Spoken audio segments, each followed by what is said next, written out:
Hi, folks. Welcome to English 4. I'm going to try to keep my voice down because my Screencastify mic is pretty hot. It goes up to 100, goes up to 11.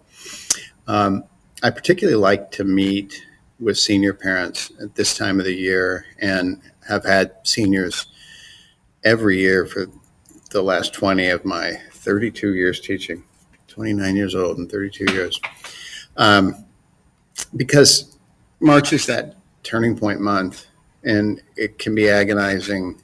It's when all the UCs come in, and I went through it with my kids, and usually go through it with yours. And the remoteness, the disconnection of distance learning. This is one thing that's not on my slideshow, but I did want to mention how how sorry I am that we can't meet in person.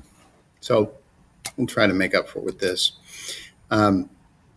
We're in the middle of a social justice unit, and this third period class is particularly productive. And when I get to the slide about doing well with distance learning,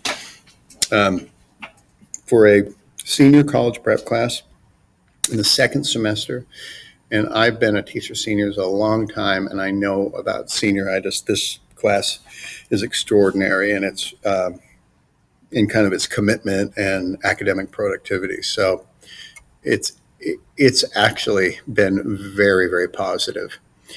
We're all of the senior English 4 team has been doing New Jim Crow and a unit connected to social justice. The other teachers are going more into the current stories and into the avenue of police brutality, and I didn't go that far. I stuck more with the idea of incarceration, rehabilitation, and the stigma that follows people who are felons released from jail, and that focus is in Native Son as well. And we're in that book right now. We have one more thing at Oedipus Rex in the Tragic Hero unit, and there's a project that's usually pretty fun to do. A lot of writing in this class, and a lot of I'm going to explain this on the positives about distance learning page in a little more detail. So what have they missed? I mean, I'll do the corner that there you go, my little speech box was over. It is the biggest shame is that your kids miss a chance of being the big kids on campus, something that I think every freshman imagines and looks forward to. And you know that already.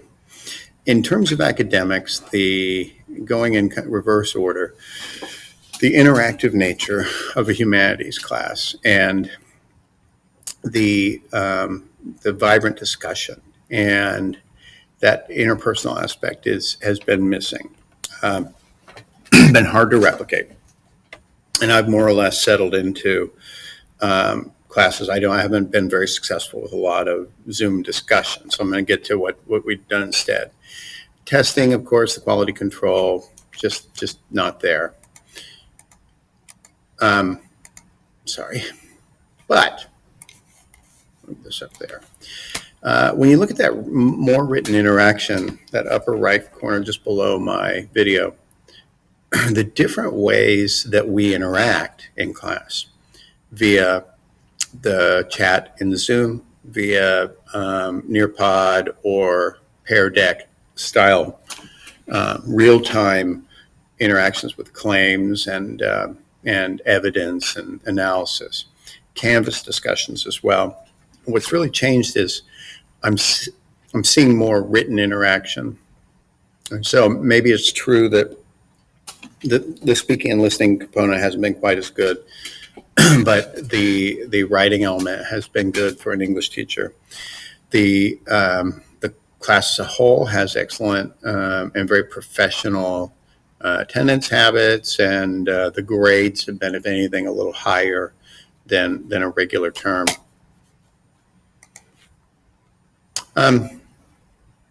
Most of these things are the idea of doing breakout rooms, and office hours have replaced tutorial or advisory, which your children had for the previous 3 years.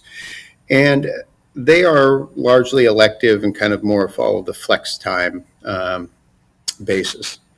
The different technologies has been the biggest um, biggest plus, and then the responsibility for pre-teaching and not really just abusing students with a lot of excess assignments, but really everything leading to preparation for one particular assignment that they pre-teach. Um, so this slide right here is one almost I mean, it's the same slide I had for my freshmen, but it has an article on the bottom that is specific to the situation that your kids are dealing with and the future. And so as you're thinking about and kind of suffering through the rat race of college and college admissions, how am I going to pay for this? Everything. This article, believe it or not, by a CEO of the college board, one of the perpetrators of the problem, uh, actually makes it kind of grounds this whole college admissions problem, and one that's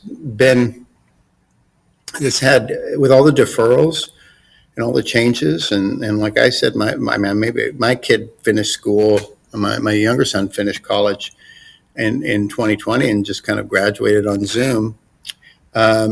Maybe the way college will never be the same, and your children's class is going to be a defining part of where we go next. Um, well, again, most of this stuff was for, um, you can look at it, was for younger people. And, the idea of like staying positive in these last months is pretty critical as well. And yeah, I just wanted to remind you also that this is just the beginning. And send me an email. Let me know if you're going through something, especially like the appeal process. And this March phenomenon is one that I went through with both the kids. I've gone through many times, and would be glad to help if you want to tap my brain. All right, thanks.